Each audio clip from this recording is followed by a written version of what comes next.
સુરતના આરોગ્ય વિભાગે ફ્રૂટ માર્કેટની તપાસ કરી 270 કિલોના જથ્થાનો નાશ કર્યો છે. ઉનાળાની સિઝન શરૂ થતા જ ફળોના રાજા કેરીનું બજારમાં આગમન થઈ ગયું છે.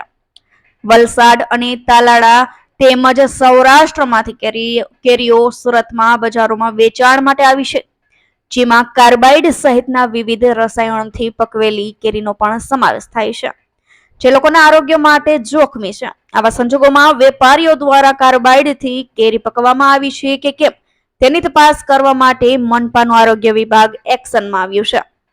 શનિવારે આરોગ્ય વિભાગની ટીમે કડોદરા રોડ પર આવેલી મહાત્મા ગાંધી ફ્રૂટ માર્કેટમાં દરોડો પાડી ફ્રૂટ વેચનારાઓની તપાસ કરી હતી. તપાસ દરમિયાન મહાનગરપાલિકાની ટીમે 270 કિલો અખાદ્ય ફળોનો નાશ કર્યો હતો. અભિષેક પાનવાલાનો report, Gujarat national TV news, Surat.